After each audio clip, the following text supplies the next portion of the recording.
disappears without a trace. Often the most critical information is hidden in their actions and words from the days before they vanished. Rosemary Christensen's last known whereabouts may hold the clues to what happened to her.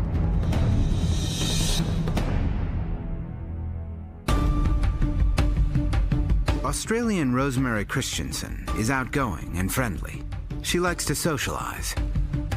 With no phone calls, nobody answering the home phone, there was something very wrong.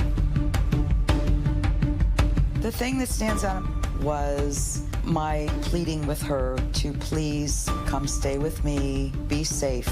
But when she goes missing, it is her husband who pleads for help.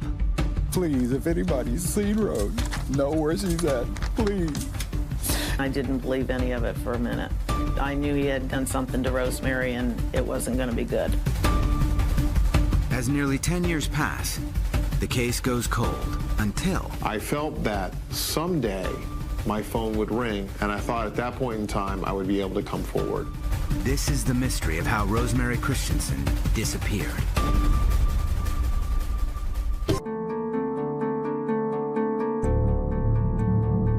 Three-year-old Rosemary Christensen is a well-respected realtor near Clearwater, Florida. She was the friendliest, nicest, sweetest person ever. She cared a lot about people, and in turn, people cared a lot about her.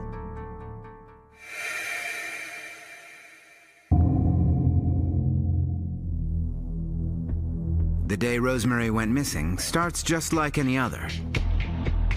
Rosemary is on her way to work at a local real estate firm for the daily meeting. It's always the same. We do our pump-up, rah-rah sessions and then listen about new listings and just a normal day. As her day progresses, Rosemary gets some great news. One of her properties has sold, and she's elated. She'd worked hard on this contract, and it came through. And, you know, once something like that happens, she would just get overjoyed over it. Moments like this are the reason Rosemary loves the real estate business. And the business loves her. She was excellent. She knew what her job was and did it very, very well. She was very dedicated, very hardworking. I mean, she took things so seriously.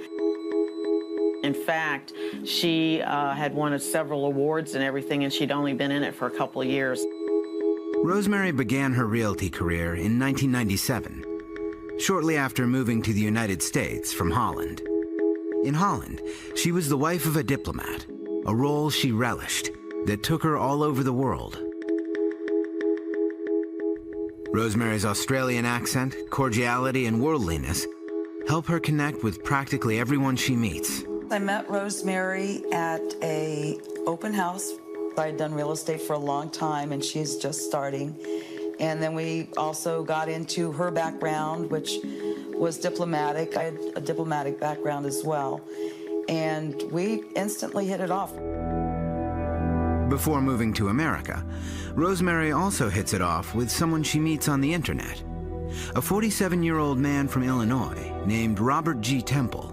We were just friends at first and it evolved into phone calls. She told me about she was married to a diplomat and, you know, and naturally I didn't believe her when she had told me and all the people that she had met and presidents that she had been to dinners with. You know, I thought it was internet chat, so I think I might have been a secret agent or who knows, you know how people exaggerate. He had told her that he was with the FBI, that he had several homes in several places, and somehow or another he convinced her to come over to the United States to meet him in person. Rosemary separates from her husband and flies to Chicago to meet Temple, who's surprised to learn she's been truthful about herself from day one.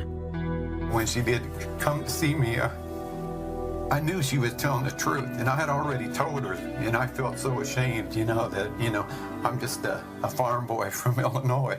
Rosemary gets divorced, and after a 6-month courtship, Rosemary and Robert get married and settle in the quiet community of Bel Air, Florida. In this condo, which Rosemary pays for. Rosemary's friends don't really understand the attraction. When I first met Robert Temple, I had no idea what Rosemary was doing with him. We're still trying to figure that one out. Whatever her friends think, Rosemary and Robert do seem to enjoy a true, loving bond. Sometimes opposites attract, which they do in many relationships. You know, whatever goes on behind closed doors is something we're not ever privy to, but they must have had something to be together.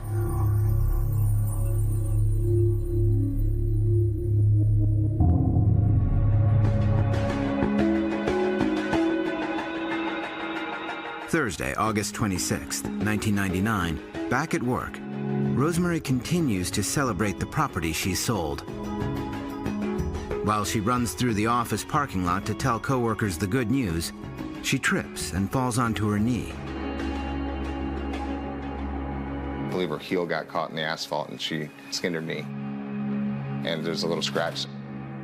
And she had ripped her hose, so we Band-Aided it up because it hadn't run yet or anything. So she was okay, but she was like so upset about her hose having a hole in it now because she had an appointment. Meeting with clients is the part of the job Rosemary enjoys the most. She would take people out to dinner and to lunch and show them where to go. When she was with clients, they warmed up to her instantly, and we never felt anything but comfortable with her going out with the clients. But her husband, Robert, worries about the kind of people Rosemary may meet. That was the only time I ever worried about her was at night. I shouldn't say this, but sometimes I would go ahead and follow her.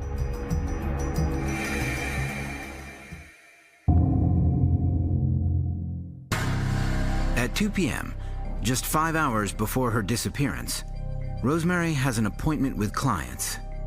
I know she was showing property to a couple that she met up in Bel Air Beach. Rosemary meets her clients at the Bel Air Beach Resort Motel. Next, she takes them to view a number of properties. At one home, Rosemary gets a call on her cell phone around 3:30. Robert had been calling her. I called and she said, I'm probably going to be late because I've got about 20 places I can show her if she wants to see them all. We'll just go with whatever she wants to do. But I'll call you before I come home.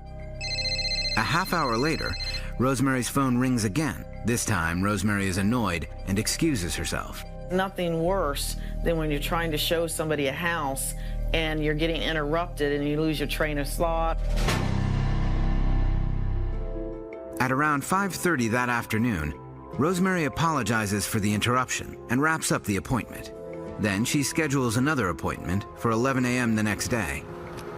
Rosemary says goodbye to her client and then heads home. This is the last time Rosemary Christensen is seen.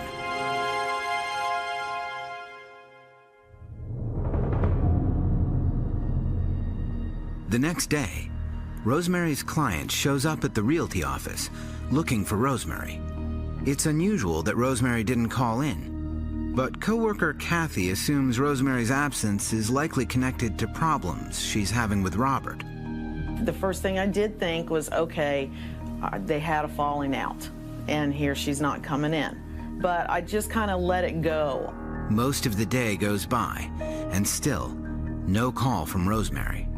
Her coworkers are prepping for a company beach party the next day, and Rosemary fails to help as planned. She was supposed to be making a potato salad for this party, and she didn't have a bowl big enough, so she had asked one of the associates if she could borrow a big bowl. So they put this bowl out and had it sitting out there waiting for her on Friday to pick up, and she never came. And I said, well, she still got Saturday. I mean, it doesn't take long to make potato salad. But deep down, Kathy thinks Rosemary might be avoiding her coworkers, because Kathy's come to know a secret detail of Rosemary's home life. It's Friday, August 27th, 1999. Florida realtor Rosemary Christensen hasn't been seen since the night before. Her coworker Kathy McKinnon thinks it might be because Rosemary and her husband, Robert Temple, had an argument. In fact, Kathy worries that Rosemary may be hiding from sight. She can't forget something Rosemary told her just a month earlier. She wanted me to know that she's having problems with Robert and that they'd had major domestic fights. And the reasoning why she was not in the office, she'd be gone for a couple days, is because she was too embarrassed that a bruise would show. I hate the fact that people think that I could ever hurt Rosemary. You know, I never hurt Rose, threatened her, or anything.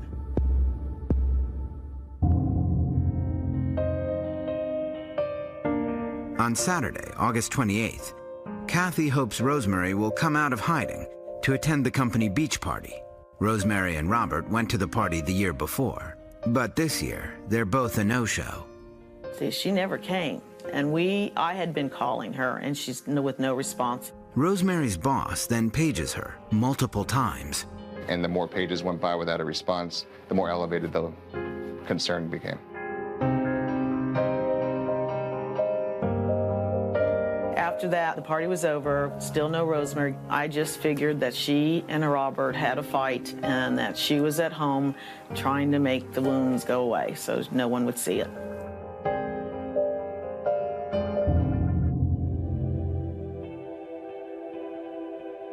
The next morning, Kathy and a coworker are worried about Rosemary.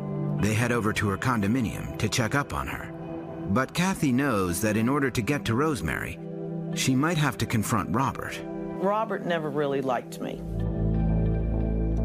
As Kathy and a male coworker arrive at the condominium complex to look for Rosemary, they notice Robert's motorcycle and Rosemary's car are still sitting in their parking lot.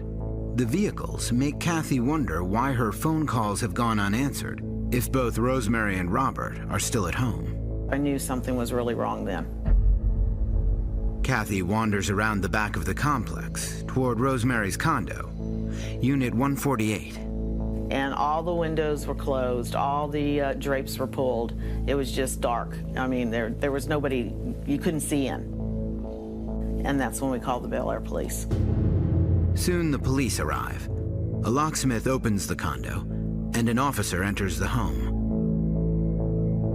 After the police search the home, they contact Rosemary's best friend, Laurel. I got a phone call that they were at her condo.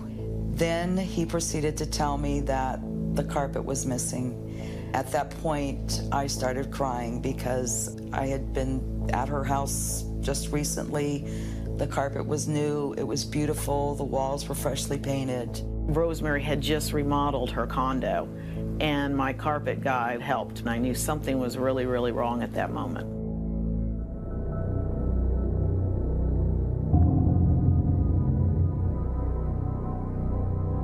Desperate for answers, Kathy calls Robert Temple's family in Decatur, Illinois, and speaks to a woman who answers the phone.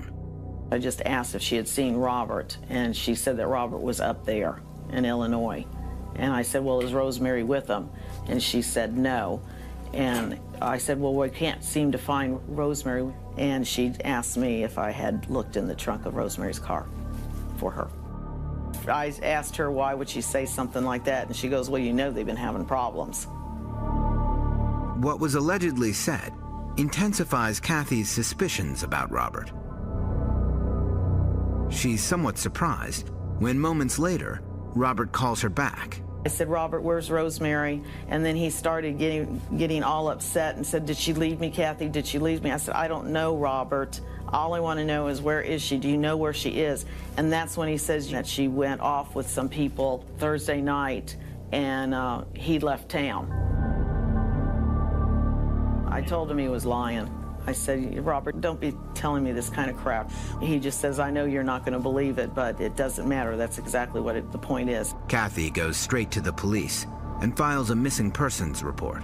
The rest of Rosemary's co-workers fan out around the community, looking for signs of their missing friend. Anybody sees her or anything, that number. Okay. Groups went around driving the different neighborhoods to see if there's any signs of Rosemary at all. We did not come up with anything. Beggins is so worried, he hires a private investigator who specializes in missing persons cases, Dick Price.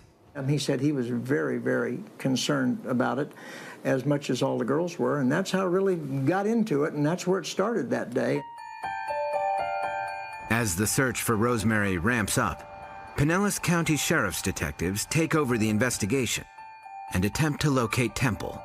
They learned rather quickly that he was in Illinois visiting relatives, I believe, and he had planned that trip, he said, beforehand, and it was a point of some dispute with his wife, some argument, some disagreement, he later explained. They learn Rosemary's husband isn't only with his relatives, he's with another woman. His traveling companion was a 22-year-old woman by the name of Leslie Stewart. Obviously, that raises everybody's suspicion to some degree. At the time, the suggestion, of course, between the lines was that this was not a perfect marriage if there was a girlfriend involved. Robert met Leslie Stewart while both worked as customer service agents at a phone sex and psychic hotline. Probably within a couple of weeks after I met her, we were having sex every day, either in the back parking lot at work, in her car, or in the bathroom at work. Back in Florida, detectives officially search the condo. They find a collection of used cleaning products and painting supplies, items that were purchased the morning after Rosemary's disappearance at a nearby Walmart by Robert Temple using Rosemary's credit card. I was able to obtain the receipt from Walmart. It was Clorox, it was Febreze and scrub brushes, a knife, duct tape, anything that could be used to either clean evidence up or erase a crime scene. But there's one item listed on the receipt that leaves private investigator Dick Price perplexed. A tote with wheel. Price obtained one to try to figure out why Temple would have purchased it, and why it is the only item police couldn't locate. My thoughts were that this is just a perfect piece of equipment that could get rid of, number one, all of the carpet real easy, and also to be able to dispose of a body. At the time, detectives report that Rosemary's husband, Robert Temple, is cooperating and has agreed to return to Florida for further questioning. We've said before that he is not a suspect. He has the understanding we'd like to speak to him. Authorities don't name Temple a suspect because solid evidence linking him to Rosemary's disappearance hasn't been discovered. Also, it seems possible Temple really doesn't know what happened to his wife. Temple left messages for her on their home answering machine, and he even left her a note. Dear Rose, I was hoping to see you before I left, but I decided to go ahead and go today instead of waiting until tomorrow. Tried phoning and beeping you, but guess you were out of range. Wish you could have gone with me, but maybe next time. Take care, and I'll be back on Tuesday. I love you, lady, Rob. And then in the bottom of the note, he said, also, the tile guy said he could do it next week once we got all the painting done. Promise me you'll like this shade of white this time. Ha ha. Rosemary and I had recently been at her home, and she had never mentioned to me anything about getting tile. The whole note was bogus, designed to put the sheriff's off into a missing persons search. I didn't believe any of it for a minute. I knew he had done something to Rosemary, and it wasn't going to be good. Why are Rosemary's friends so convinced Robert has done something terrible to his wife? When Robert Temple's criminal records surface, revealing a violent past, their concerns only escalate.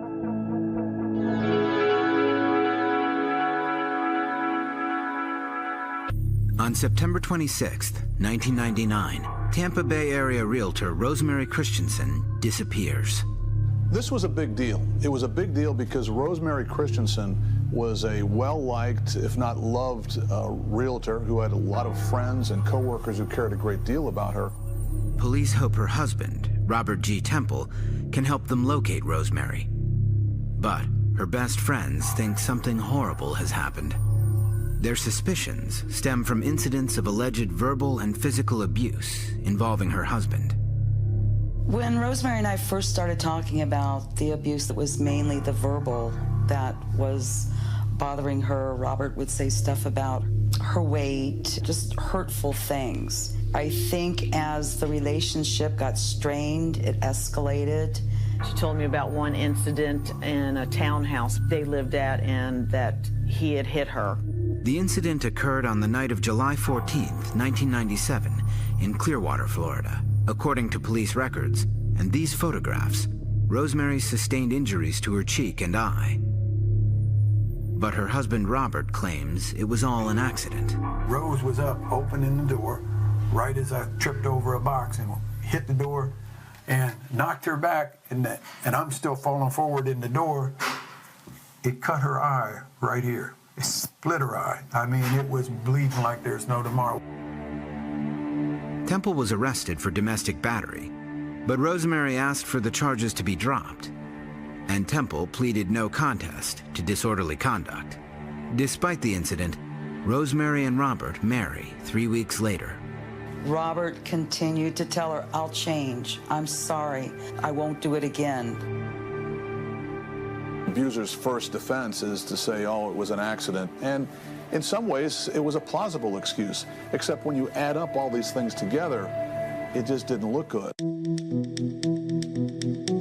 As the Pinellas County Sheriff's Office continues to wait for Temple's return from Illinois, his record of criminal offenses surfaces in the local media. In 1996, just over a year before marrying Rosemary, Temple pleaded guilty to domestic battery of his previous wife in Decatur, Illinois. He claims the incident was an unfortunate misunderstanding. My wife and I were kind of drunk, and we were on the front porch. I started to go off, and I grabbed her, and we both went off into the bushes. Her mom saw that, called the police on me. That wasn't Temple's only brush with the law. He served about 5 years in prison back in 1975 for involuntary manslaughter in the violent death of a girlfriend's 18-month-old child. Temple says someone else killed the child, but he took the rap. He clearly had a violent past. We're starting to see a lot of the past issues, especially with the husband before, that we really didn't know anything about. And there's a lot of concern. Jeff and I both looked at each other, and at that moment we knew she was gone. 1 week after Rosemary's disappearance, and the morning after her 44th birthday, her husband Robert finally returns for questioning. He later joins the detectives at the condo. The local press is also on the scene. And at our request, they agreed to ask him to come out and talk to us in the pool area of the condominium. So as he walked up to us, I believe every one of us had a whole lot of questions we wanted to ask him.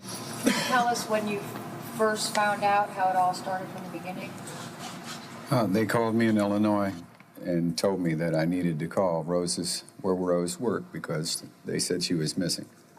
It was clear that he was presenting himself as a man who was in great anguish over the fate of his wife. Rose and I haven't been apart this long since we've been married. And I miss her so bad. I just want her back. Please, if anybody's seen Rose, know where she's at, please. Just tell her, just call, just please let us know. When Rosemary's best friend Laurel sees the interview, she's immediately dubious. His hands were trembling and he was crying, but there were no tears. I believe that would really happen. I don't think I've ever seen anyone try to work up a tear as hard as he did that day and fail to do so. Not buying the emotion, Douglas asks Temple some tougher questions. Sir, pardon the directness of my question, but have detectives asked you whether you killed your wife? Yes. And what did you tell them? I told them no. I could never hurt Rose. I'd rather be dead than anything ever happened to her. As the interview continues, Temple reveals he last saw his wife the night of her disappearance at around 7 o'clock, an hour and a half after she left her client that day. He says she left home to meet some people he didn't know, but that he didn't expect her to return that evening. Why? Away from the cameras, he drops a bombshell. They lived an alternative lifestyle, he said. They were swingers. To reporters, it seems plausible. But Rosemary's closest friends dispute the swinger story. Rosemary would have never gotten involved in anything shady or along that line, much less swinging. She was not a swinger. She was not that type of person. You know, there's always two sides to every story, but it certainly seems complete polar opposite of the Rosemary that I knew. But from what I saw, it didn't seem to jive. Reporter Mark Douglas investigated the story, but cannot substantiate Temple's claims. I don't think anyone, especially not myself, ever found any evidence to prove that. On the other hand, I believe there was a lot of evidence that Mr. Temple and his girlfriend at the time, Leslie Stewart, lived that lifestyle. Meanwhile, detectives have reportedly found blood traces on a piece of carpet from the condo. Surprisingly, Temple acknowledges the blood was most likely Rosemary's. He said that his wife accidentally cut herself, and he cut the square out of the carpet because he couldn't get the blood out of it. Temple says Rosemary's injury came from a fall onto her knee at work, exactly 1 week earlier. It wasn't a scratch. Rosemary fell down a couple of times. That's how bad she hurt her leg, because it had really bled. But she said that what hurt her worse was her colleagues walking past her and nobody offering to help her. Rosemary's boss, Jeff Beggins, doesn't remember it that way. I actually bandaged it up with a Band-Aid, and it was a minor scrape, if anything. Kathy McKinnon remembers another detail from that day, which she subsequently tells police. After she had fallen and we had gotten everything fixed and stuff, she was outside smoking a cigarette, and she came right up to me. She said, "Kathy, do you think that Robert is plotting to kill me?" It's an ominous statement, but still does not tie Robert Temple to Rosemary's disappearance. If you talk to any other Rose's colleagues, Rose did not share her personal life. Trust me, I would have known that. I do not believe that she just walked up out of the clear blue and said that to this woman. That, I believe, is a falsehood and a lie. After the press conference, Temple goes on with his day. Although the Pinellas County sheriffs still don't name him a suspect, the local press doggedly pursues him and his girlfriend, Leslie Stewart. After days of media scrutiny, he and Stewart meet with an attorney for help dealing with the press, but the lawyer advises the couple to retain separate counsel. And Leslie is referred to defense attorney J. Hebert.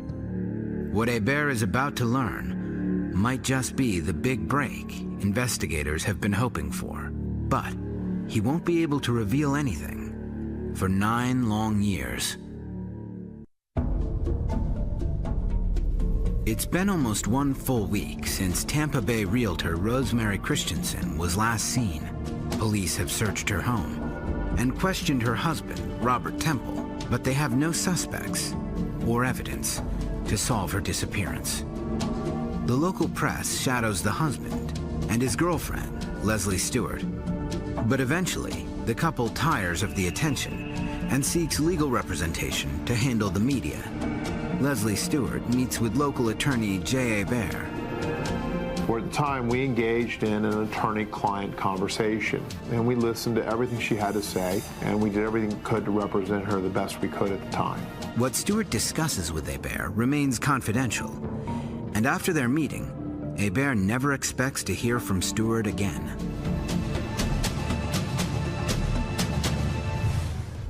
"10 days after Rosemary's disappearance, leads are scarce. To keep the case alive, Rosemary's boss, Jeff Beggins, offers a reward for Rosemary's safe return. We're taking that into our own hands, making sure that we're doing everything that we can because she's one of our own, and we're not going to rest until she's found. We put up a $10,000 cash reward. Dollar bills, loose lips, a lot quicker than going in with a gold badge and asking questions and interviews. After volunteers distribute flyers throughout the area, people come forward and offer private investigator Dick Price some new information. In probably 1 week, maybe 10 days, I received about 13 to 15 phone calls. There were some people that, boy, they would have liked to have collected that $10,000, but they didn't know enough to put the nail in the coffin.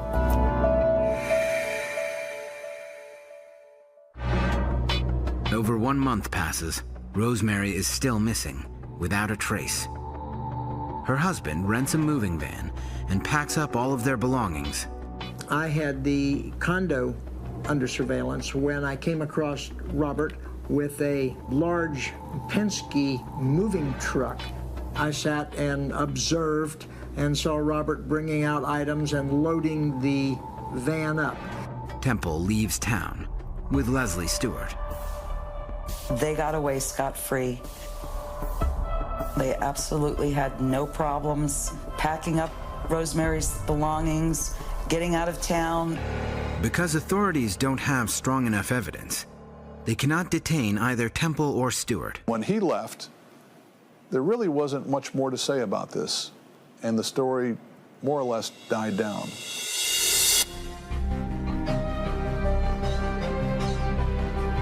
Months go by. Fewer and fewer leads materialize. Then, one last ray of hope comes a year and a half later. On May 1st, 2001, a psychic calls and leads police to a local pond. Divers search the water, but they come up empty. Meanwhile, Temple and Stewart travel around the country. They finally settle over 3,000 miles away from Bel Air, Florida, in the Northern California city of Redding. The pair has a child in 2005. But back in Florida, Rosemary's friend Laurel thinks the couple and their secrets will eventually come unglued. Knowing what a control freak he was, I knew that either he was going to kill Leslie or he was going to threaten her one too many times and she was going to come forward. The relationship does unravel when Temple allegedly threatens Leslie on August 25th, 2008. This all happened to coincide right around the 9th anniversary of Rosemary's disappearance. Almost 9 years to the date, Leslie was preparing to go to this family reunion in Washington State. Before she left, Mr. Temple pulled this rather large knife, put it to her throat, and said, "If you say anything, or if you talk about this, I'll kill you, and I'll kill myself, and I'll kill our daughter." Temple denies Stewart's story. Leslie, off the top of her head, fabricated that about me pulling a knife on her and putting it to her throat and threatening her. It's really simple. None of the incident happened. While visiting her family 10 days later, Stewart allegedly tells them about her recent spat with Temple. She decides the only way to change her situation is to get police involved. On September 3rd, 2008, Stewart sets her plan into motion. She calls someone she hasn't spoken to for 9 years, attorney J. Hebert. And Leslie said, "Hi, Jay, it's Leslie Stewart. Do you remember me?" And candidly, the name didn't just jump off the page at me, but then the next line did. And she said, "About 9 years ago," and immediately at that point in time, the 9 years, I put 2 and 2 together. And I realized that I was talking to my client, who I had not had a conversation with in 9 years. And I was really curious as to why she was calling. Now, all these years later, Stewart tells Hebert she wants to come forward and reveal the secrets of Rosemary Christensen's whereabouts. Her information will break the case wide open. Tampa Bay realtor Rosemary Christensen has been missing since August 26, 1999. But 9 years later, authorities are about to get a huge break in what's become a cold case. It comes from Leslie Stewart, the girlfriend of Rosemary's husband, Robert Temple. She calls attorney J. Hebert and tells him she wants to turn Temple in. She had told me for the very first time in almost 9 years that she had had an opportunity to be away from Mr. Temple for an extended period of time, and that she was ready to come forward and explain the details of Rosemary's disappearance. Stewart gives Hebert the same information she gave him the last time they spoke. A story that's haunted him, that he's kept confidential for 9 years. The reason? In any legal situation, when a client comes in and consults with an attorney, the attorney-client privilege applies. And what that means loosely is that whatever a client tells a lawyer should be kept in confidence, and that we cannot reveal that information to anyone for any reason, unless, of course, later the client waives that privilege. Now, Stewart does waive the privilege and allows Hebert to get the police involved. She will reveal what happened to Rosemary Christensen. On September 3rd, 2008, Pinellas County Sheriff's detectives fly across country to secretly interview Stewart at her family reunion just south of Seattle. Leslie Stewart tells the detectives, on the night of Rosemary's disappearance, August 26, 1999, that Robert Temple called her multiple times, insisting that she come to his condo as soon as possible. She arrives to allegedly find Temple drunk and making strange statements. One of the things was that he had been involved in a child manslaughter out of state. Additionally, he advised her that there was no such thing as the Witness Protection Program, another somewhat bizarre, out-of-left-field comment. As Stewart wonders what Temple is talking about, he leads her into the bedroom he shares with his wife, Rosemary. Stewart is stunned by what she sees. Leslie Stewart saw Rosemary Christensen laying in a pool of blood. She wasn't breathing, her eyes were shut, and it was quite obvious that Rosemary was deceased. According to police records, Temple tells Stewart that he was sitting in front of his computer when Rosemary, who he thought was asleep, snuck up from behind and hit him on the head with the butt end of a large knife. Temple tells Stewart he and his wife struggled and that he accidentally stabbed Rosemary. It was at that point in time that Leslie compounded the situation by making some bad decisions. She helped with the cover-up. She helped dispose of the body, and she continued with the cover-up story that Robert Temple had come up with. And she did all of this because she was scared of Robert Temple. Stewart's story is the break police have been hoping for. But before they can arrest Robert Temple for Rosemary's murder, they must first locate the only evidence in the case, Rosemary's body, and Stewart must lead them to it. But they worry about how Temple will react if he learns of Stewart's activities. We did not want Mr. Temple to get nervous about her not coming back or returning phone calls. There was concern that Mr. Temple had actually threatened to kill Leslie, and then he would kill their daughter, and then he would kill himself. Police in Redding, California, arrest Temple for making the threats 10 days earlier. But Temple denies the allegations. She is so treacherous and vicious, you have no idea. She told the police 10 days after the incident was supposed to happen with the knife. 10 days later, no human being that I know would wait 10 days. Why didn't she drive straight to the police? It's because it was a damn lie to begin with, that's what. So. While Temple is in police custody, and the couple's 3-year-old daughter is with Child Protective Services, Stewart flies to Florida with Pinellas County detectives. She takes them to property along the Suwannee River, in the north-central region of Gilchrist County, Florida. Leslie was fortunate that she was able to take them to the area where the body was buried and located. Just as Leslie had told J.A. Bear 9 years before, investigators find Rosemary's body stuffed in a green plastic tub, like the one listed on the Walmart receipt. Shortly after the discovery, police in California charged Temple with first-degree murder of his wife, Rosemary Christensen. Rosemary's family and friends are saddened, but relieved to hear the news. Finally, after so many years, they learn what they believe to be the truth. The family and I knew years ago that he had killed her. I always knew that someday he was going to slip up because he wasn't that smart. Temple has been extradited back to Pinellas County, Florida, to face murder charges. But he says they've got the wrong person. I did help dispose of Rosemary's body. I did help cover up that crime. Those are very serious felonies, too. I deserve to be punished for what I did, and I won't lie about that. But I did not kill Rosemary, and I don't deserve to be punished for that. Temple says it was Leslie who killed Rosemary. According to his story, Leslie was at the condo waiting for him to come home, to have a secret tryst. But Rosemary came home first. Temple says Leslie pretended she was there to pick up a computer disk, but Rosemary didn't believe her. She said she turned around to leave, and out of the corner of her eye, she said Rose attacked her. Then they started struggling, pulling hair. When she was wrestling around with Rose, Rose knocked her back on the bed. Rose was on top of her, and they rolled so hard that they rolled right off the edge of the bed onto the floor. When they landed, Rose hit the floor first. Leslie was on top of her, and she thought Rose had knocked herself out because she wasn't moving anymore. But when she got up, she saw the knife sticking in Rose.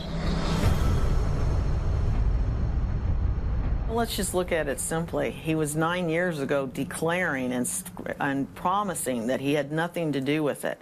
So it goes to show you what a liar he is. So I'm going to believe what he's got to say now.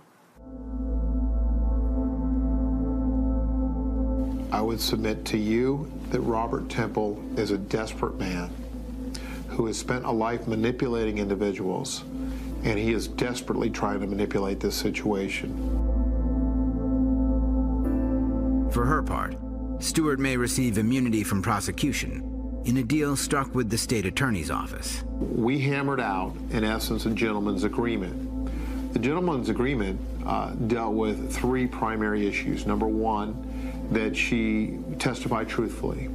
Number two, that she had nothing to do with the actual homicide. And number three, and probably most importantly, is that she helped produce or find Rosemary's body. Rosemary's friends feel a sense of closure, but they're also eager to see Robert Temple punished. Should it be death or should it be life in prison? I'm almost swaying now towards life in prison because, from what I understand, those circumstances are not the most pleasant. Robert Temple looks forward to his day in court, where he will be able to face his accuser, the woman who he claims is Rosemary's killer. But I'll be damned if I'm just gonna lay down and die until people know the truth. Honestly, I believe that I'm going to be found not guilty. And I know a lot of people think that I did something bad to her, but I didn't. And that's the honest to God truth. And just because Leslie and I stayed together doesn't mean that I forgot about Rose. I never forgot about Rose. I've got her picture now in my billfold the whole 9 years that we were gone. I always carried a picture of Rose. I always did.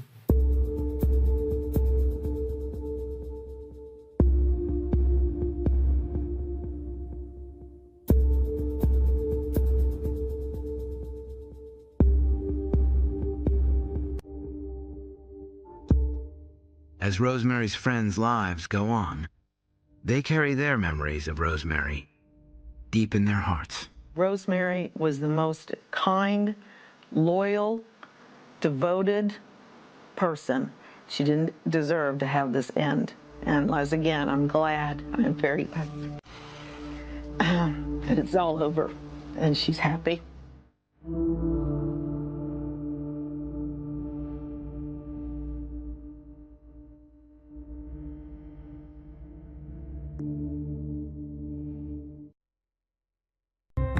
Tim Carney disappeared on September 28, 2004. When a person disappears without a trace, often the most critical information is hidden in their actions and words from the days before they vanished. Tim Carney's last known whereabouts may hold the clues to what happened to him. 25-year-old Tim Carney belongs to a religious group that worries his family. I think they were telling him, we're your family now. You don't need your family. We're your family.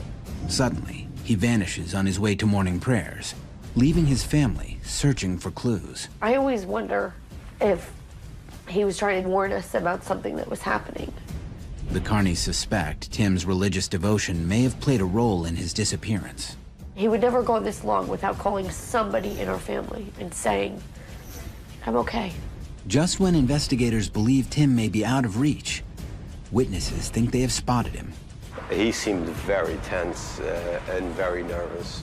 Will detectives be able to find him before it's too late? If he had to live on the streets, I just don't see him surviving. Tim Carney has devoted himself to his religious life. For the past 5 years, he's been a member of a small church in New Jersey. Every morning, Tim has the same routine. Before starting his day at the New Jersey Unemployment Office, he wakes up at 5 a.m. and goes to the church's 7 a.m. prayer meeting. He came home one weekend and said that he had joined a church, and we were glad. We grew up in church, so we thought that was good. We stressed the fact that religion was an important part of our lives. We believe in God. We went to church every Sunday. I taught Sunday school. Tim was in my class as well as his sisters. So we were happy that religion was still a part of his life. Tim joins the Gospel Outreach Church, led by Pastor Jim Lethbridge, and soon has a new circle of friends. His sister Megan would come to question the group's appeal. I think Tim joined Gospel Outreach because they posed themselves as a Christian study group, people that were on his wavelength, you know, really focused on academics. He didn't say too much, just that he was going to church and we were just happy to hear that, so we left it at that. Tim surrounds himself primarily with Gospel Outreach members and has been living with fellow congregants since college. He felt very comfortable there. He felt wanted and loved, and he felt at home. While Tim had excelled in academics growing up, his bookish nature made it difficult for him to make friends when he was younger. He was the smart kid, so people shy away from smart kids. He would be talking to adults at 12 years old because nobody else understood him. He was made fun of a lot. He just wanted to feel like he belonged to something, a group. It was hard. It was very hard because we know he's got a great sense of humor. He's a great kid. You just got to get to know him. Tim's passion for books eventually inspired him to write his own stories. Tim started writing at a young age. Because he loved reading so much, it was just natural for him to just try to create his own adventures in writing. Tim had particularly enjoyed mysteries. His favorite was Edgar Allan Poe, and he liked to write with the surprise endings. In his briefcase, he had writing. He was writing a book. Tim was pretty secretive with his writings. Once he felt like something was perfect, then he would share it. But before then, he was pretty protective of his writings, and he would keep them in like a briefcase. Tim could never have known then that his own life would one day become the center of a troubling mystery.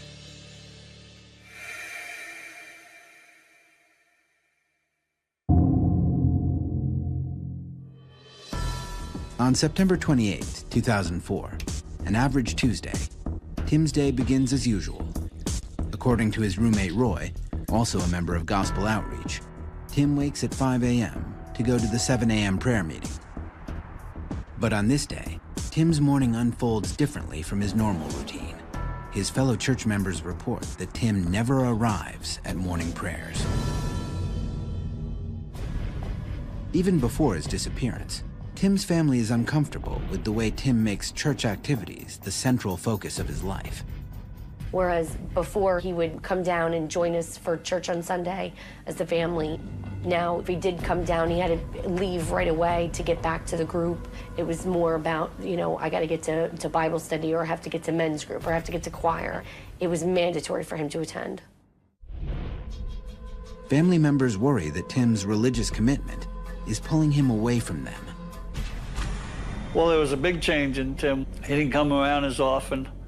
He was very secretive. He wouldn't communicate with us. And that was tough because before that, we always had a good communication. It was just really out of character for him, just not like him to miss the family function or to not call. And it was happening more and more frequently. I didn't like what was happening. I didn't like that he couldn't be with us. Every time he had to go somewhere, he couldn't go by himself. When my sister was in the hospital, he would come down to see her, but he always had somebody else with him.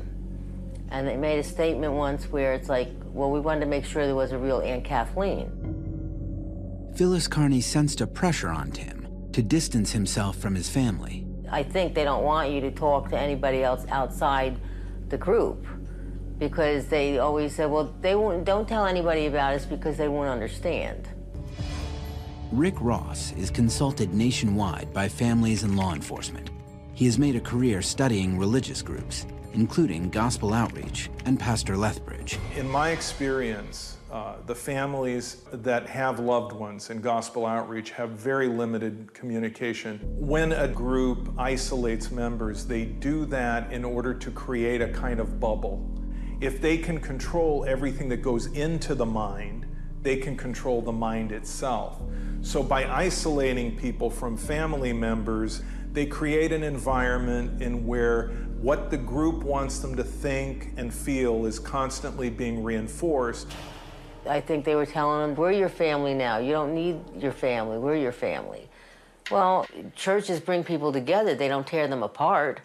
Tim's family notices that his devotion to gospel outreach and to the teachings of Pastor Lethbridge seems to have a physical effect. He changed his appearance. He always had short hair in college. And one summer when he came home, he had long hair and he had a ponytail. We didn't think much of it. Actually, it looked good on him. But then one Sunday, we went and sat in on a church service, and lo and behold, the minister happens to have long hair and a ponytail. And so do several other male members of the group. But then one day he came home with short hair and surprised me. Then we saw Lethbridge right after that, and Lethbridge had cut his hair.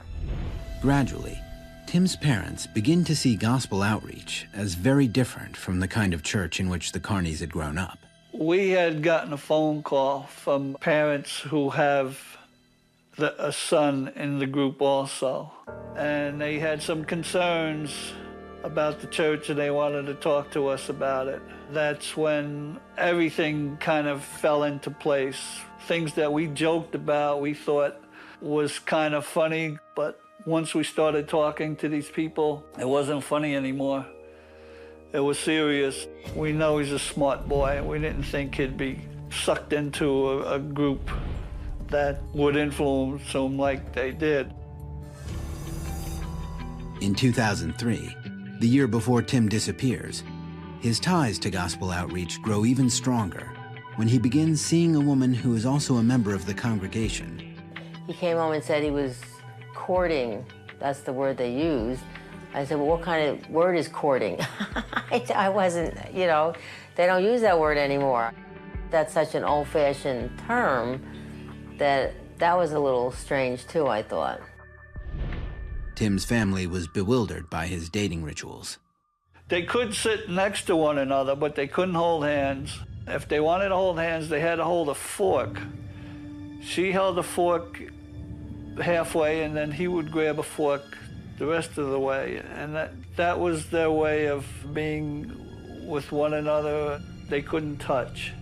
At Tim's college graduation party, his sister Megan noticed that some members of gospel outreach seemed to have more conservative customs than other couples she knew.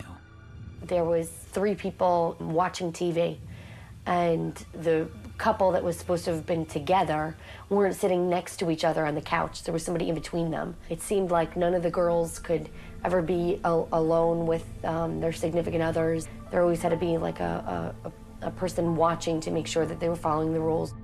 When his parents bring up what they perceive as the church's strict doctrines, it becomes a source of tension in the family. We try to avoid talking about the church because then that only goes into an argument, and then we start yelling at one another. He was constantly trying to prove to us that it was a legitimate group, or it was a good group, or that there was nothing wrong, that everything was fine and happy. I think part of that is that he wouldn't want my mother or my father to worry. But part of that is almost as if maybe deep down he knew that some of the things that they were doing weren't how we were raised or how we grew up. All the Carneys knew of gospel outreach was what they heard from Tim, that it was a Christian fellowship devoted to studying the Bible. Despite his family's concerns about the strict lifestyle that gospel outreach seems to require, Phyllis Carney sees Tim's relationship having a positive impact on her son. Oh, he seemed very happy. He really did. He seemed very, very happy with her. I mean, he brought her to the family Christmas party.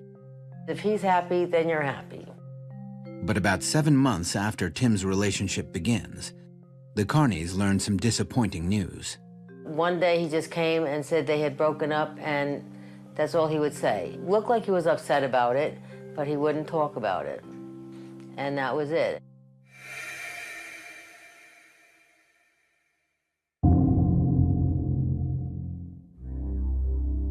On Saturday, September 25th, 2004, 5 months after Tim's breakup, he and his sisters Erin and Megan have dinner at their childhood home to celebrate their parents' anniversary. We just had a nice night, family-wise. We didn't talk about the church at all. He didn't leave early. He stayed, and he had dinner with us, and we watched a movie after, and it was like the old Tim. Being in the moment, just being with the family, just having a good time. The last thing he did was hug me and say, "Mom, I love you." And then he left and went home. The next day, Sunday, Megan gets together with Tim, but their time is cut short. We were supposed to go to lunch, but I canceled because I wasn't in a good mood. Megan sees a potential clue she may have missed, looking back on that day. He was trying hard to convince me to go out to eat, try to, get together, and I didn't. I didn't go. And it feels awful. I hate so much that I wasn't in a good mood. He wasn't always so insistent to meet for lunch. Like, if we get together, we get together. If we don't, we'll just reschedule, no big deal. But I always wonder if he was trying to tell me something, or maybe warn us about something that was happening that we didn't know about. I always wonder about that. Tim's request to meet for lunch would echo in Megan's mind. Just 2 days later, on Tuesday, September 28th, Tim never shows up at morning prayers and disappears. Coming up, when police find a clue, Tim's family fears the worst. We thought foul play. On Saturday, September 25th, 3 days before he disappears, 25-year-old Tim Carney spends the evening with his family at his parents' home in Edison, New Jersey. As he leaves, Tim hugs his mom goodbye and says he'll see her next week. The following Tuesday, September 28th, Tim gets up at 5 a.m. as usual to go to the Gospel Outreach 7 a.m. morning prayers. But Tim never appears. By 9 a.m., when Tim doesn't show up at the unemployment office where he works as a claims examiner, his coworkers assume Tim is just late. According to his colleagues, this had become common, especially since his breakup. Then, just after 9 a.m., Tim calls his supervisor to say he'll be late. But by 10 a.m., Tim hasn't arrived. Calls to his home and cell phones only reach his voicemail.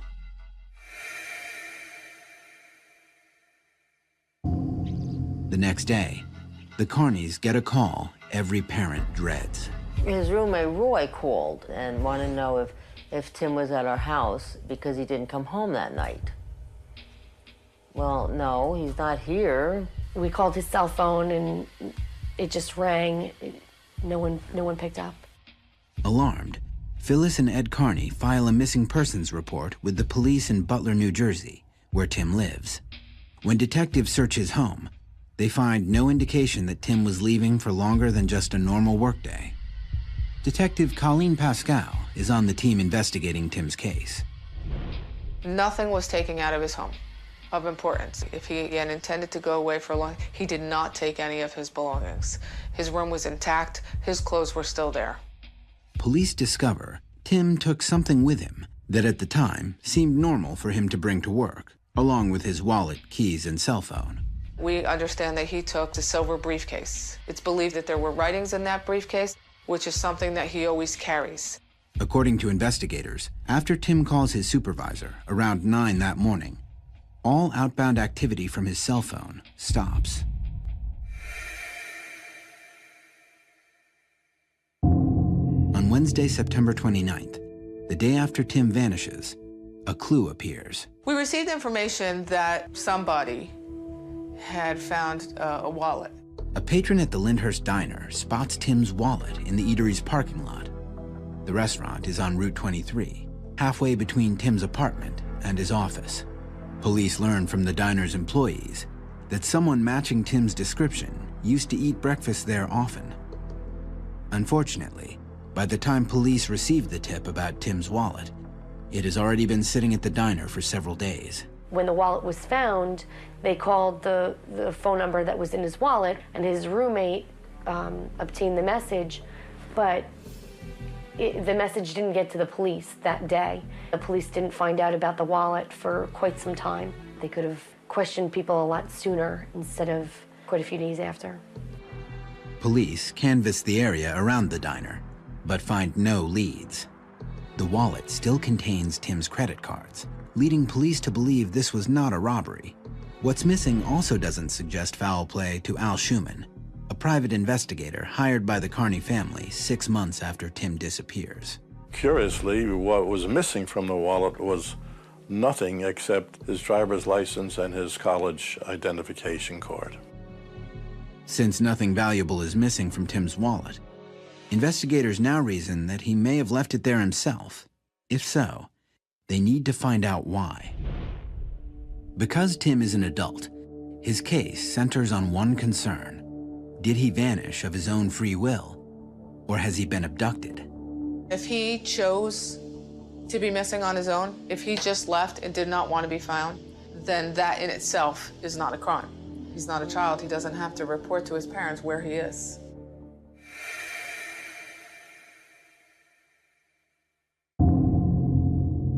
Three days after Tim vanishes, there's a new development. In Newark, about 35 miles from Tim's home, construction workers discover an abandoned car.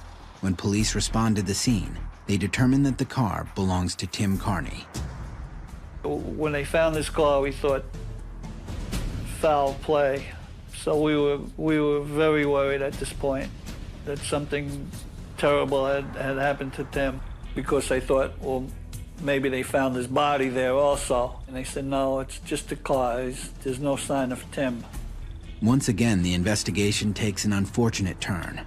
By the time police get the call, it has been almost a week that Tim's car has been at the construction site. That's where the city of Newark and the city of Elizabeth meet. No one was notified right away about the car because each township felt it was the other township's issue. So it had gone quite a few days without anybody contacting the police regarding it to even notice that, wow, that car belonged to somebody who was declared missing. The construction site sits on a dirt road off the main highway. It's virtually unreachable by foot. We didn't know what to think because, like, well, if his car's there, then how did he get out of the spot? It's in a remote spot. It was very far to walk to anywhere. Investigators find little that indicates what may have happened to him. It had been raining, and so any clues that there were there, whether it's footprints or whatever, were washed away. No forensics other than his was retained from the vehicle. There was no sign of struggle. No evidence led any of the investigator officers to believe that there was foul play. It appears that the vehicle was just abandoned. But detectives do notice one thing notably missing from Tim's car. He always had this briefcase with him, and they didn't find it. Since police find no sign of foul play from Tim's wallet or car, and the briefcase that had always been by his side is now missing, detectives believe that Tim may have disappeared intentionally.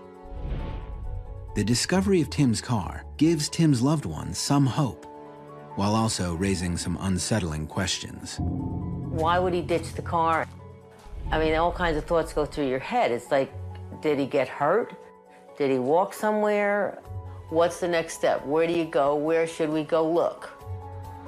Any bit of hope, you go running to it. You have hope that you'll find him. Even though the car itself doesn't provide any leads, investigators do find one important clue. The construction site is right by Newark International Airport. Coming up, Tim's family suspects he may be in trouble. He would never go this long without calling somebody and saying. Mysterious signs of 25-year-old Tim Carney have been turning up after he disappears on Saturday, September 28, 2004. Tim's wallet is spotted in a parking lot the next day. Then, police find his car in a remote location about 35 miles from his home. There are no signs of foul play, But they do notice that his briefcase is missing. His briefcase, containing his writing, was the one item Tim was known to always keep with him. Since Tim's car is abandoned near Newark International Airport, police reason he may have boarded a flight. Tim's father, Ed Carney, believes that his son could have headed to Canada. We thought he might have gone to Canada because he knows people in Canada. He speaks French fluently. He had 7 years of it in school. At the time of Tim's disappearance, a driver's license was sufficient travel documentation for U.S. citizens to enter Canada. Since Tim's driver's license was missing from his wallet, it's possible he could have crossed the border. Phyllis Carney believes her son may have been looking for a way out of what they saw as the restrictive life he led as a member of the Gospel Outreach Church.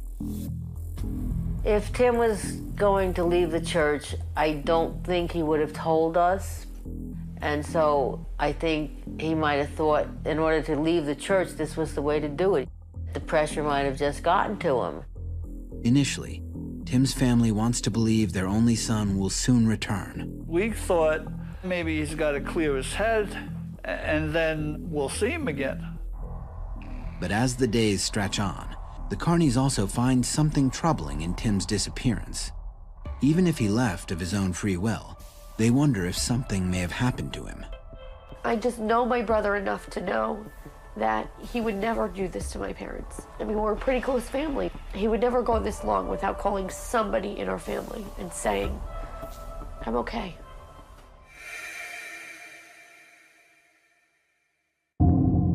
Ed Carney speaks to Pastor Jim Lethbridge soon after Tim goes missing.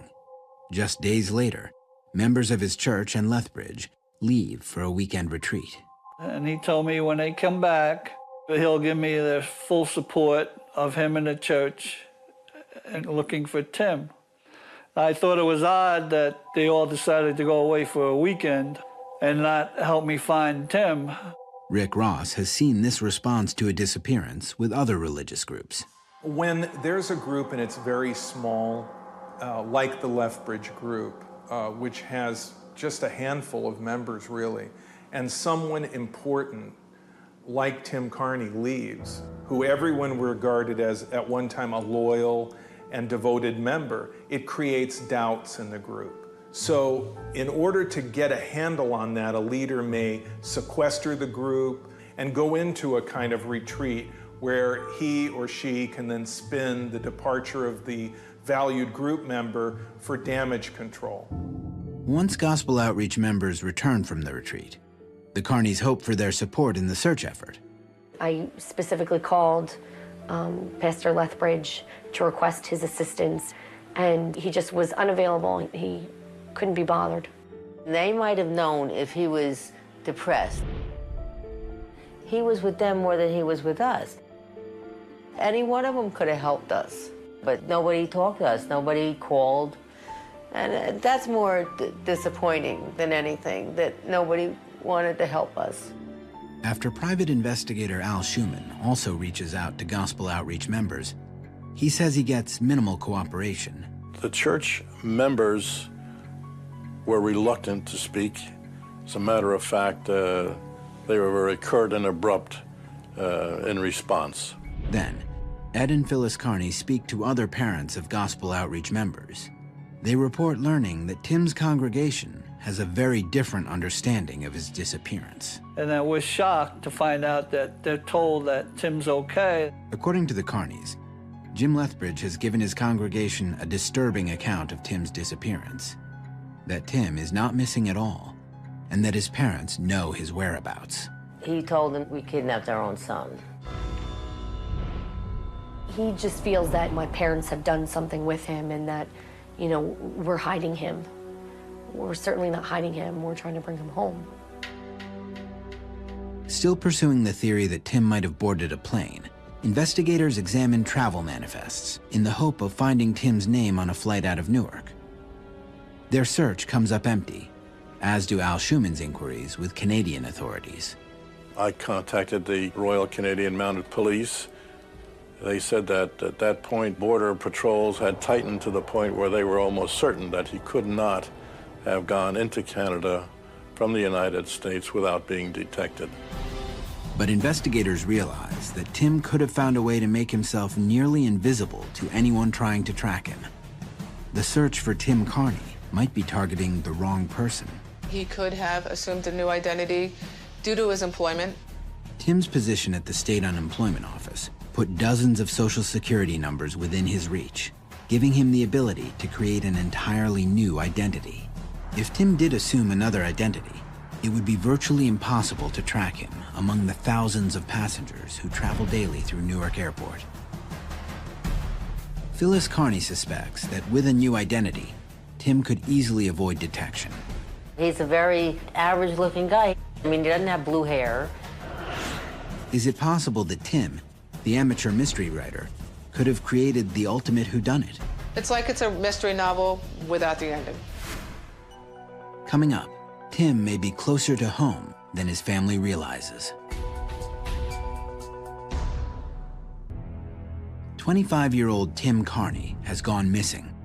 According to his family, he may have wanted to escape his life in the Gospel Outreach Church, a congregation the Carneys saw as isolating and controlling. Tim's family hears that Gospel Outreach pastor Jim Lethbridge has told his members that Tim has not disappeared at all, and that his parents know where he is. Since Tim had access to countless Social Security numbers through his job at the unemployment office, investigators consider the possibility that he could be traveling under a different identity.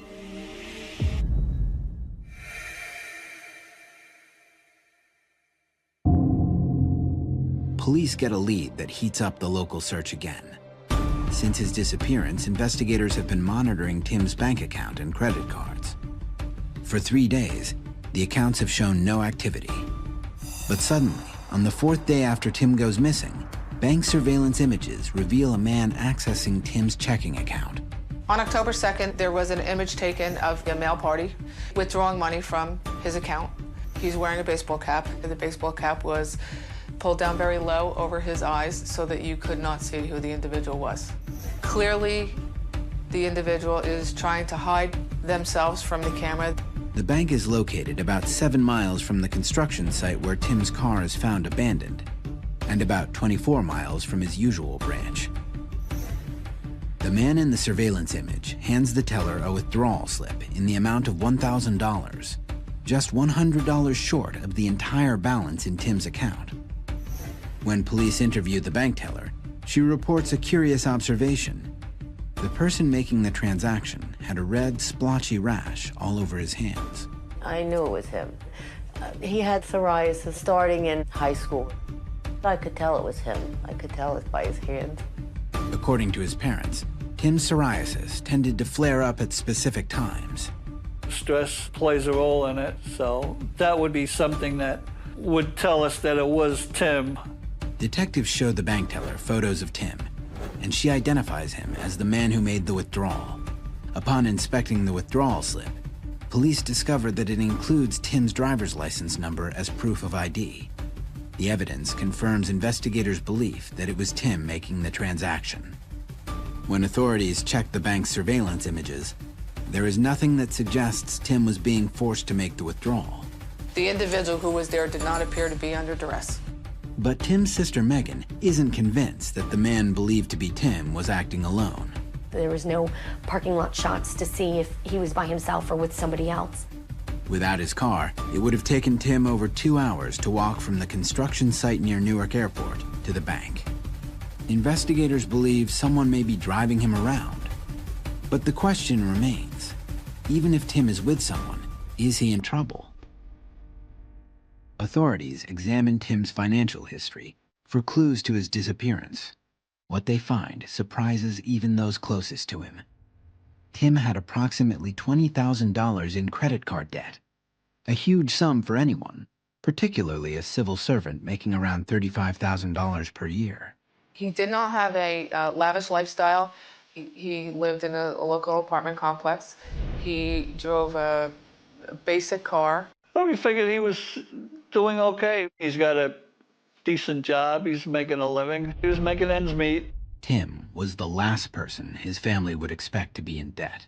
My brother was always good at saving. If he wanted a computer, my parents wouldn't buy it for him. He was always really good about saving to get whatever he wanted. He always had money. He always had some type of emergency fund. But when authorities investigate his work life, they learn that Tim often borrowed money from his coworkers. Sometimes he didn't even have the 70 cents tolls to go home with. You know, he'd have to borrow that. He'd borrow money for lunch.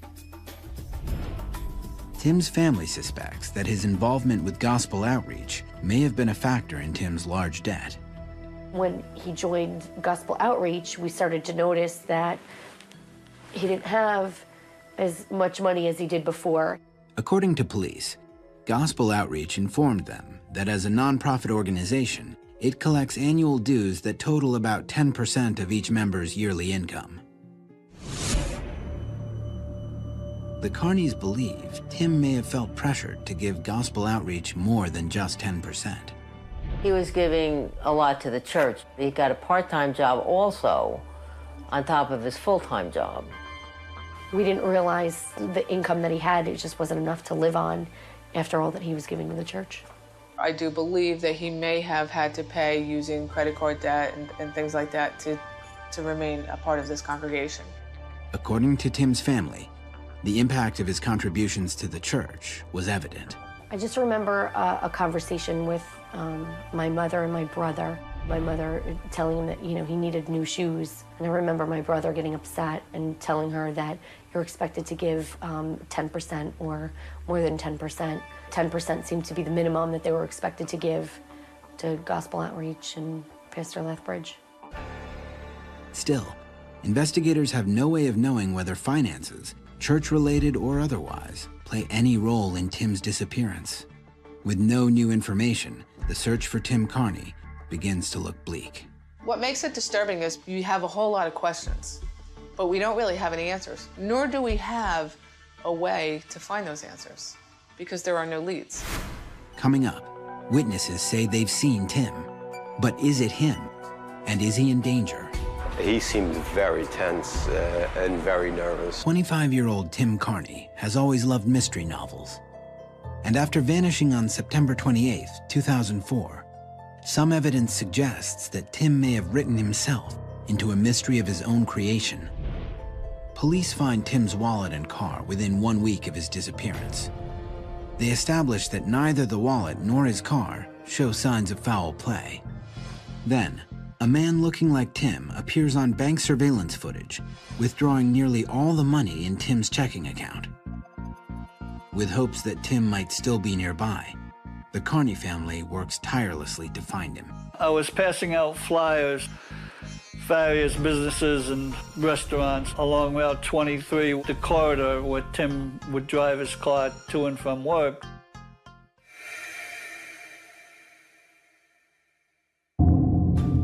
About 3 weeks after Tim disappears, the flyers pay off.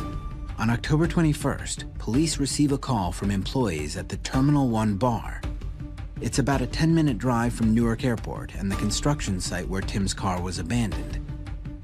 They report that somebody matching Tim's description has been seen at the bar in recent weeks.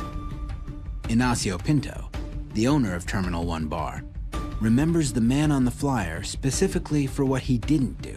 He never consumed any alcohol, which is one of the reasons that it stood out to me. I mean, being the owner, I'm looking for people to always be drinking. He drank water every time. Apparently, he also drew attention for being an unusually reserved bar patron. What I remember about him the most is really the look in his eyes. It's like he had a lot of inner turmoil, and he had a lot of stuff that he was just, you know, in his mind that he was thinking about. I mean, most people come to a bar, they come to sort of, you know, let loose, and he was anything but that. His look, his energy was saying, leave me alone. He seemed very tense and very nervous. If this was Tim, he didn't seem to be a man on the run. He didn't look like somebody that was homeless. He was fairly well dressed. He wasn't dirty in any way, but he was always dressed the same. A pair of slacks and a buttoned shirt. Sort of office wear. Looking back now, I think he was just killing time more so than anything. I think He probably didn't have any other place to go to, and this was sort of a place for him to spend some time. Ignacio recalls clearly the last time the Terminal 1 bar had a visit from the man he identifies from the flyer. We had a problem with him, which I believe was the last time that we saw him here. After keeping to himself for about 2 weeks, the normally quiet customer shows a sudden change in attitude toward a female bartender when he accuses her of stealing his wallet. He caused a ruckus because the bartender said, you know, look, you gonna buy a drink or not? And then he accused the bartender of stealing his wallet and just making a scene at the bar. My bartender wanted him thrown out because he was rude, it said something that was inappropriate, and he tried to reach and grab her. We just asked him to leave, he left, and he didn't really put up a fight. He just took off, and we never saw him after that. The report of this incident leaves the Carney family concerned about Tim. He's not a confrontational person. He didn't like fighting with his sister. He didn't like fighting with anyone. That's not the Tim that we know. I don't know if he was doing that to bring attention to himself, that he wanted to be found. With the unusual sightings of Tim, the Carneys considered the frightening thought that perhaps he might not be able to find his way home. We were thinking at that point he might have hit his head, maybe he didn't know who he was. We went everywhere we could think of, because if something did happen and he didn't know who he was, I'm sure your whole personality changes.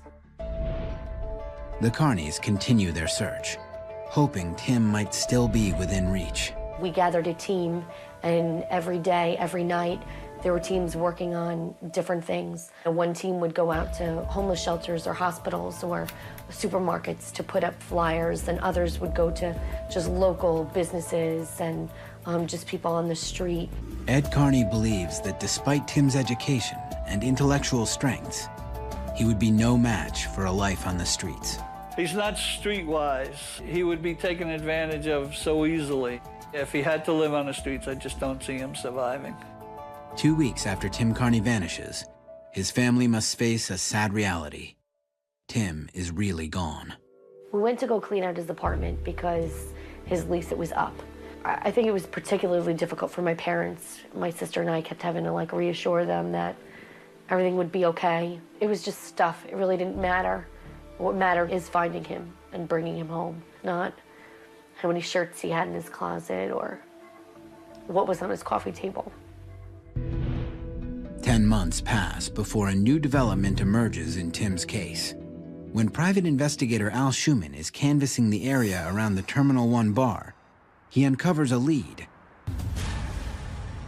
Employees at a deli near the bar say they spotted Tim 2 to 3 months earlier, in the spring after his disappearance. That particular deli was a real find. They definitely identified him by his photographs. He frequented that place 2 or 3 times.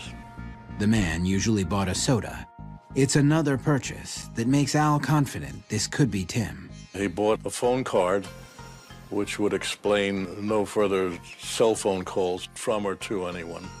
However, further searches of the area come up empty. The investigation hits a wall. Unfortunately, there are so many variables of what could have happened to him, although I think that he has chosen his own destiny. And that is why we do not have any lead information to find him. Being a mother, I imagine it is probably one of the most difficult things that this family has had to deal with, not knowing what happened to their son. One way or the other, the family needs some type of closure to move on with their own lives. Since the week of Tim's disappearance that autumn in 2004, the Carneys never hear from Pastor Lethbridge or any other members of Gospel Outreach. Still, upon investigation, detectives find no connection between Gospel Outreach and Tim's disappearance. Both Pastor Lethbridge and Gospel Outreach have denied that their congregation practices excessive control or financial impropriety. None of their actions are a crime. Our investigation never led us to believe that any part of the congregation was party to Mr. Carney being missing. In itself, being part of a religious group is not a crime. What they teach is not a crime, and people have a right to choose what they want to believe in. As the weeks turn into months, and then years. Tim's family hopes he is still safe somewhere, but wrestle with the possibility that they may never see their would-be writer son again. Never did we dream that it would be going on 6 years. It's the little things that you really miss the most. It's waking up on Christmas and not being together as a family. Seeing all of our stockings come off the fireplace and his just there. Every single day is hard, but you know, you just have to get up. You have to go to work. You have to, there's just stuff that you have to do. You don't want to do it. You want to stay under the covers and hide, but you can't. I hope he's well. It's the not knowing that's what's the big puzzle. That's what hurts.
तक अखियां में थकियां तेरिया निशानियां में सा